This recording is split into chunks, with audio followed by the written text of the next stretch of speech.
Welcome to the Damn Strong podcast. I'm your host, Bri, and I'm a full-time online fitness coach, and my passion is to educate women on all things fitness.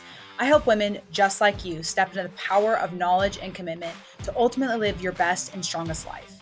In this podcast, we'll talk about being damn strong in our body, mind, and life. I'll be teaching you how to navigate nutrition, strength training, and mindset challenges. So get ready to take some notes because we're building a damn strong life.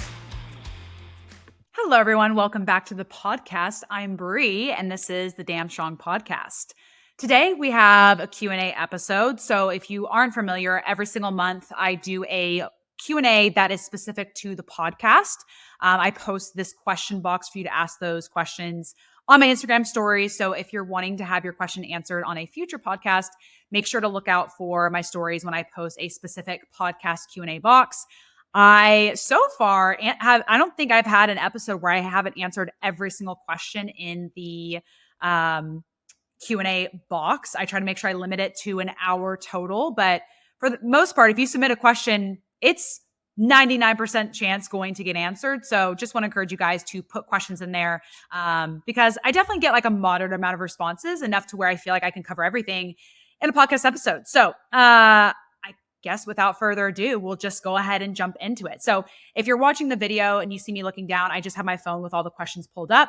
So I'm just going to go through honestly in order one by one. So the first question here asks is, how have your maintenance calories shifted pre and post cut? So if you're not familiar, I did a bulk for a full year from August 1st of 2022 to August 1st of 2023. So that was pre-cut, right? I was in a bulk. And then post-cut, I went from 152 pounds to 134 pounds. So I lost 17 pounds total. And so they're asking here, how have my maintenance calories shifted before losing the 17 pounds and after losing the 17 pounds? So I don't know exactly yet. That's the thing. So I finished my cut a couple weeks ago, and I'm currently reversing to figure out what my maintenance is now.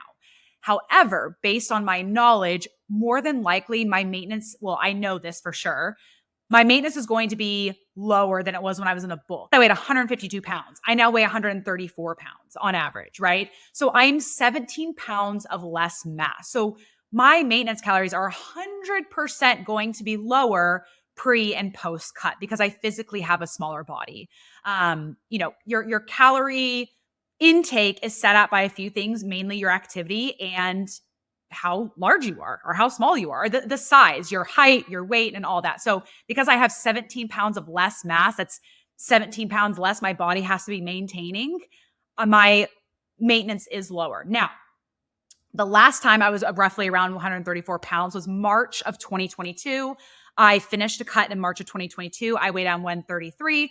I'm now 134. Now, if we compare my maintenance calories then to now, I feel like it's going to be similar, but I still feel like my maintenance calories are going to be a little bit less, maybe. So yes, I am only a 1 pound difference from then till now, but I have more muscle mass now, which is great. But I also have less body fat than I did then. So I feel like if we were to compare like an apples to comparison of how my maintenance calories have changed over time, I bet my calories are going to be pretty similar to when I weighed 133 after my cut in March of 2022, because I'm similar weight.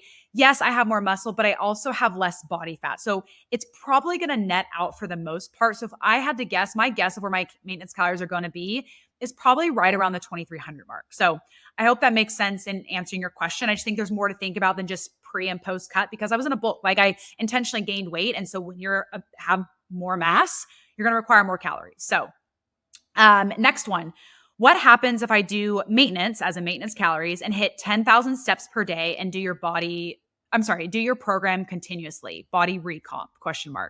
So I have a group training program that is hypertrophy, muscle building, strength building based. And she's asking, if I was to do maintenance calories, hit 10,000 steps a day and do your program, what results should I expect?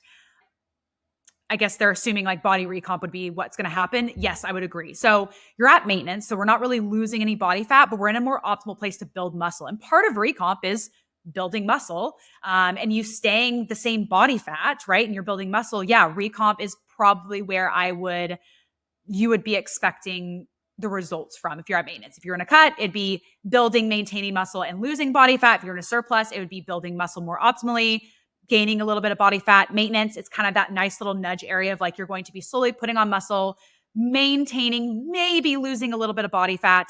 But that's what I would expect if you are eating at maintenance calories and doing my training program, regardless of 5,000 or 10,000 steps. As long as you're at maintenance calories, that's what I expect as body. That's what I expect as body recomp. Okay. Whoa. Sorry, I dropped my phone there. Next question is, do I have to do the bulking cutting cycle to get the toned look? Can I just stick to maintenance? No, you do not have to do bulking and cutting. Bulking and cutting is that whole cycle is probably not for everyone. I understand it can be very nerve-wracking to go into a bulk and to intentionally gain body fat, but you can absolutely stay at maintenance for your whole life and get great results. The con or the potential downside to that is maintenance doesn't do either thing super good. It doesn't build muscle at the most optimally. It doesn't lose fat most optimally. So you need to expect slower progress, but just because it's slower isn't a bad thing. I feel like a lot of times we think the best thing is for things to be fast when that's not the case. The best thing is what's going to make you consistent and have you progressing forward. And so if you did the bulking and cutting cycle, you probably would get to your goals quicker because when you're bulking, you're putting on muscle the fastest way and most optimally way possible. And then when you go into a cut, you're going to lose body fat the fastest and most optimal way possible. And so you're going back and forth between doing muscle building and losing body fat really, really good versus maintenance is you're doing both in kind of a mediocre is the wrong word because I feel like that's negative. Being at maintenance and just focusing on getting stronger and building muscle and all that is a great place to be. I don't want to scare anyone away from being at maintenance. Just understand it is going to be a slower process, but that may be what you need is like, hey, I don't want to go into these bulking and cutting cycles. Like maybe it would take you, if you did bulking and cutting, maybe it would take you 2 years to get to your goals, but because you're doing maintenance, it's going to take you 4 years. So what? You get there and you got there in a more comfortable, enjoyable way. So yeah, you do not have to be doing the bulking and cutting cycle to get the toned look. You can absolutely achieve that at maintenance. Maintenance just expected to be a little bit of a slower process. Okay, the next question someone asked, it's not super specific, so I'm going to have to assume it said suicide grip for pulling exercise ? I need a little bit more. Like you're saying, is it good? Is it bad? For those who don't know what a suicide grip is, if you're watching the video, you can look, it's doing this where you bring your thumbs to one side. If you're not watching my video, a suicide grip is, if you're gripping a can of soda, right? You would put your thumb on the opposite side of your fingers. So that's a non-suicide grip. A suicide grip is if you took your thumb, if you're holding a can of soda and you took your thumb and you flipped it and put it on the same side as the can that you're holding. That's a suicide grip. The reason it's called suicide grip is because if you've ever been benching a bar and you don't wrap your thumbs around it, that bar can slip right out from your hand. So she's asking specifically, should you do a suicide grip for pulling exercises? I personally don't like to do a suicide grip just because I feel more stable having my thumbs around the handles of whatever I'm doing, let's say like pull-ups. But I will say I naturally gravitate towards doing a suicide grip when I do pull-ups for some reason. But I've been trying to have myself put my thumb underneath because my grip's going to be a bit more steady. So again, I don't know if you're asking if this is good or it's bad when it comes to like building muscle or not building muscle or whatever, but you're most likely going to be more stable if you're wrapping your thumbs around whatever you're holding versus flipping them on the other side. So I would err on the no suicide grip. Yeah. Anyways. Okay. Next one is, what was your first offer for coaching? One-on-one, group training, etc. My first offer was one-on-one training. I started with one-on-one. I did nutrition only, training only, and then nutrition and training together for my offer. And then I did the group training after I started that. So as a quick question. Okay. Next question is, what is your story? How did you get into health and fitness? ? Online coaching ? I will give the TLDR, too long didn't read version. I do have a whole podcast, I believe. Okay, I just looked it up and double checked. My story or my fitness story podcast episode is episode number 4. So if you want the long version, every little teeny detail, I'd go listen to episode 4. But the short version of it is, I'm trying to figure out where I want to start. I grew up in a family that was very like health conscientious. My parents exercised every day. They also try to eat like a lot of whole foods and, cut out sugars and dairies and all this kind of stuff. And they just kind of like took what they got from like online social media. I mean, social media, I guess, wasn't a thing then, but like just took from what they knew, from what they heard. And so I grew up in a very active lifestyle. Parents always prioritized trying to eat good foods. And then fast forward, I was a cardio bunny. I ran a ton. I would do 7 to 8 miles pretty much every single day. Honestly, I don't think I really tried not to miss a day. And then I saw Jamie Eason Middleton, I think on Instagram. And if you don't know who she is, she's like an OG, like fitness bodybuilder kind of person. And I loved that look. I loved the look that she had. And I go, I want to look like that. And so I started doing her programs and her meal plans and stuff like that. And that's how I got started in lifting. That was back in 2012, fall of 2012. And I just kind of went from there. I wouldn't say I started off great in my journey of that. I just like followed meal plans and lifted and overlifted. And not only did I lift for an hour, I would then go run for an hour. So I was definitely overtraining and under fueling myself. But after a few years, I eventually cut out the running as much. And then I got into lifting more and more. Eventually did my first bodybuilding show, which I don't know, back then, it just felt like for you to be at the pinnacle of your fitness journey, like you had to do bodybuilding. And so I just went and did a bodybuilding show. It absolutely sucked. My coach was horrendous.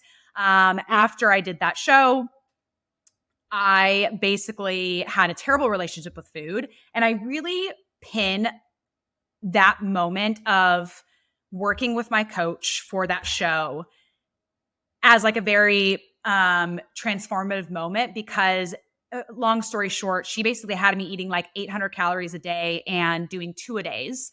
And I would see all of these bodybuilders on Instagram who were not eating 800 calories a day and not training 2-a-days. Like they were eating like, much more calories. That got to enjoy cupcakes, and like they were training once a day, only 4 times or 5 times a week. And I was like, what is going on here? So that was the moment of like, I was like, just because someone's a coach doesn't mean they actually know their shit like at all. So that really drove me into actually understanding how building muscle and nutrition and all that works. And I was also a biology major at the time, and I took nutrition classes as well. And so I really, really dug in there. After I graduated from college, the reason why I majored in biology was because I wanted to go into PA school, physician's assistant school. And when I got done with school, I was burnt out, and I was like, I'm just going to go work for a little bit. So I ended up doing insurance. I worked in insurance for 6 years. The pandemic hit, and I always thought before the pandemic hit, I always thought about like starting an Instagram page just to share my journey. I didn't ever think this was going to be a career, because I always thought that if you did your passion as a job, it would ruin your passion. Boy, was I wrong. For me specifically, I started posting about my fitness journey and helping other women just like in the DMs, and I loved it. I had such a great time. I just was like, I could do this full time. And so eventually I left my insurance job. And August 1st of 2021 was the first day that I went full time into coaching. And I've done coaching full time ever since, and I absolutely love it. So that's kind of like the short version of like my story. But if you want the full long version, all the details, go to episode 4, and I dive in a lot more to it there. Okay. Next question is, what's the lowest you would cut in relation to your BMR? This is probably the question I'm going to go the most in depth on. And I think I need to give a little bit of background. So she asked, what's the lowest you would cut as in calories in relation to your BMR? Let's talk about BMR. If you don't know what BMR is, it's your basal metabolic rate. And what your basal metabolic rate is, it's the amount of calories your body needs if you were to lay on a couch all day, not do anything at all, and just for your body to exist and like stay alive. So if you were to like lay on a couch, put your arms out, blink and swallow when you need it, this is the amount of calories your body simply needs to stay alive, right? So let's just pretend that your BMR is 1,300 calories, right? For you to simply stay alive, for you just to lay on the couch and not move, nothing, you need 1,300 calories, right? And so she's asking, what's the lowest you would cut in relation to your BMR? Honestly, I would never think about how I'm going to cut in relation to my BMR. There's a lot of people online that'll say like, oh, you can't go past your BMR. Like if you're cutting, like it won't work, all this kind of stuff. No, you can cut past your BMR. If your BMR is 1,300 calories and you want to eat 1,200, you can do that, right? If you eat 1,200 calories and your body needs 100 more for you just to stay alive, it's going to go to your body fat and pull from the body fat. So that way you stay alive, right? So you can eat below your BMR, but I would never set my calories based on BMR. I set my calories and clients' calories based on what they can be consistent with, because at the end of the day, that's what matters, right? And so maybe you're thinking, okay, well, Brie, then what's a good way to set up my calories based off of my BMR so I can be consistent? I still think that's a more complicated way to go about it. How I would set up there's a couple ways that you could set up your calories for a cut. One is that maybe you already know your maintenance calories. And I would cut anywhere from 250 to 500 calories from your maintenance calories. If you know your maintenance calories, you can shave off 250 to 500 calories. That's going to be about a rate of half a pound to a pound of weight loss per week. We see that's roughly a pretty good area for people to sit at. Now, if you cut 500 calories, and so therefore you're losing on average about a pound per week, but you're finding it really hard to stick to your calories when let's say again, your maintenance calories are 2,000. So you have to be at 1,500 calories. If you really struggle to stick to 1,500, don't do 1,500. You know what I mean? Do less. Yeah, you're going to be going at a slower rate, but like I said earlier in this podcast, just because there's a faster way to do something doesn't mean it's a better way to do it. You attempting to go the fast way creates you to be inconsistent. And then it's actually the long way because you're spinning your wheels, not getting any traction, versus if you just went up to, 1,750 calories, you let everything happen a little bit slower, but you're more consistent, you actually get to your goal faster. So that's one way you can set it up. Another way you can set up your cut calories is go online, go to tdeecalculator.net. There's questions that I ask you for your weight, for your height, how active you are. You put all that in, and then it'll give you an estimate of what your cut calories should be. You take that and you try it out. And you're going to have to potentially make adjustments from there. I have a really great podcast episode if you're setting yourself up for a cut, like how to set yourself up for that. It's episode 7, and it is called The 4-Step Process to Successfully Start a Fat Loss Phase. And I go through not only how you set up your calories, but you'll need to make adjustments, right? So if you go online to tdeecalculator.net, it's going to give you a ballpark. And again, just emphasizing ballpark. It's based off the information you gave it. It is taking a guess at what your calories could be. So you test those calories and then you can make adjustments from there. Again, I don't make those adjustments or set up based off BMR because your BMR could be, again, like I said, 1,300 calories, but just because you set it up based on your BMR doesn't mean you're going to be really consistent. What I would focus on is set your calories where you can be consistent at, because that's what's going to matter long-term for being in a cut. Having a fat loss phase is what you can be consistent at. And again, we live in such a society where it's like we want things to be faster and faster. And so don't let that be the reason that you set your calories a certain way. Make sure you're setting your calories at a point where you can be consistent with them. A lot of times I feel like when at least I was guilty of this for quite a while with my fitness journey, is whenever I couldn't be consistent with a certain number of calories, I thought if I just went more extreme, I'd be more consistent, right? Like let's say my calories were 1,600 for a cut, and week after week after week, I was failing to hit 1,600 calories. I'm like, you know what? I'm just not being hardcore enough. I need to do 1,400 calories. Why? Why was that my logic back then? It doesn't make sense. If I can't hit 1,600, why does it make sense to go more drastic? I don't know why that's such a thought process we have. When we're not doing well enough, we think, we're just not serious enough. And if we go more serious, then we'll be more consistent. No, if anything, I should have been okay, you know what? I'm really struggling to do 1,600 calories. Let me do 1,800 calories. And let's just say you set up your deficit calories and you are maybe at a 250 calorie deficit, let's just say, right? Let's say your maintenance is 2,000 calories and you set yourself up at 1,800 calories and you're struggling to the 1,800 calories. What you could do is say, hey, you know what? Maybe a cut isn't for me right now. I just need to learn how to be consistent with my tracking and just hitting calories in general. What if I go back to maintenance? I work on just being at maintenance for 6 months and then come back into being a cut. I think people very much undervalue being able to be consistent. And yeah, that seems like a long time being at maintenance for 6 months. But what if you were at maintenance for 6 months and then you went into a cut and then you were successful in that cut versus being in a cut month after month, year after year? It's taking you 3 years to try and lose these 10 pounds. What if you just maybe for 6 months, even a year, try to be at maintenance and then you went to cut for 3 months, that took you a year and 3 months versus 3 years of spinning your wheels. So I think it's very underrated. People don't think about the basics to try and master. And again, you don't have to master the basics before you go into a cut. But if you find that you're really, really, really spinning your wheels, take things back, right? Focus on just the simple things. And if you can do the simpler things, build on top of that. Okay, let's go into the next question here. Recommendations for girls who want to run and lift. So the first recommendation I'm going to make is that you have to understand you're not going to be, if you're trying to do, how do I want to word this?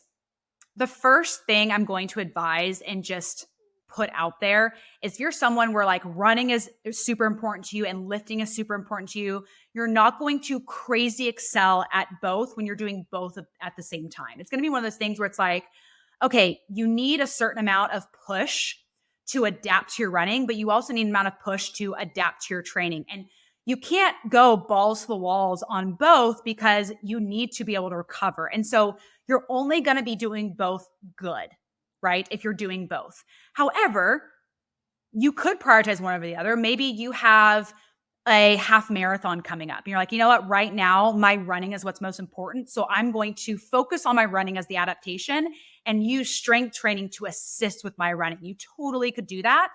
But just know, usually when you strive to be really, really great at both, like you're putting in those equal efforts, you're going to be good at both, but not great at both. To be great at one or the other, you really have to put more emphasis on one over the other. So your question wasn't super specific. You just had recommendations for girls who want to run and lift. It could be like, hey, you just want some good cardiovascular. So maybe you lift 4 days a week and 1 day a week, you just go for a run, just have some good cardiovascular health, and awesome, cool. Like that's the end of the story. But if you're someone who wants to be competitive in both, you probably need to recognize you're not going to be able to do both super, super great. Second recommendation is I would go follow, I just pulled up her Instagram, Doc Liss Fitness. It's DOCLYSS Fitness. She is like the pinnacle of like hybrid training. She lifts, she runs, and she does both really well. She has probably the best tips and advice for if you in particular are really wanting to combine running and lifting to the best of your capacity. She has a lot of programs, a lot of plans, a lot of information. So I would definitely go and check her out. Yeah, I think that's all the recommendations I have for that specifically. Okay, last question here. Best pre-workout for someone sensitive to caffeine but low on energy in the morning. I would go with a stim-free pre-workout. I like using Beam. It's called, if you go to their website, is youcanbeam.com. I'll actually link them in the show notes so that way you have the link. But that's the pre-workout that I use. I use the stim-free. The only thing that stim-free means is that it does not have caffeine in it. So it has every other benefit of pre-workout in it. I think a lot of times when we think about pre-workout, we think the only benefit is caffeine. And so you're like, okay, well, if I'm not taking a pre-workout, how do I get kind of like this burst of energy? So the stim-free pre-workout, yeah, it doesn't have the caffeine, but it has other things in it that help with recovery, help with fatigue, and then also help with focus. That's the biggest thing I love about using a stim-free is I don't feel like I need the caffeine. I feel like I love being able to zero in and focus, and it has ingredients in the pre-workout that help you to zero in and focus. You also want to make sure in your pre-workout that you're getting a proper dosage amount. And with Beam, you are getting a proper dosage amount. A lot of brands out there will be like, oh, here's our stim-free pre-workout. And they put like 1 gram of beta-alanine in there, and like a gram of beta-alanine is not a clinical dosage of it. So I really like Beam because I think their dosage is appropriate, and I love the ingredients they have for dialing that focus. So I would try a stim-free pre-workout. If you're already on a brand that you love, go ahead and continue that brand and maybe just switch over to their stim-free version. If they don't have one, my biggest recommendation is going to be You Can Beam. I do have a code. It saves you 10%. But that is going to be my biggest recommendation. If you're kind of having that fatigue in the morning, but you're sensitive to caffeine and you don't want to use a pre-workout that's loaded with 200 milligrams.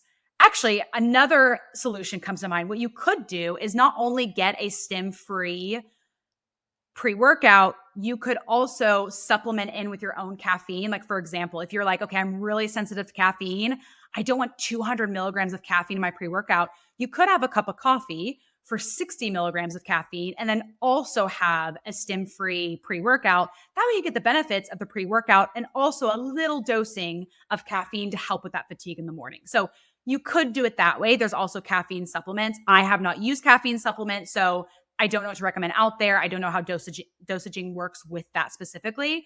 But that's something I do in the morning. I don't do it for this specific purpose, but I always have like my cup of coffee before I go and work out. And then I drink my stim-free pre-workout. And if I think about it, I'm getting a little bit of caffeine in right before I'm taking my stim-free. So that's another recommendation as well. Okay, guys, that is all of the questions for this week's Q&A. I did get through every single question. So again, if you have a question in the future that you want to be answered on the pod in a more long form type of content where I can get into all the details, make sure you are watching my stories so that way you can see when I post the podcast Q&A little square for you to enter in your question. But as always, if you guys enjoyed this podcast, enjoy the podcast in general, screenshotting that you're listening, sharing to your stories is a free way to support the show. Feedback is always appreciated. Shoot me a DM on Instagram. Would love to hear any feedback you have about the show, what you enjoyed, any takeaways you had from this episode. And yeah, I think that's everything I got. I will catch you guys on the next episode. Bye. Thanks for listening to another episode of the Damn Strong Podcast. Show me some love by leaving a review and sharing a screenshot of this episode on your Instagram stories. Until next time, stay strong.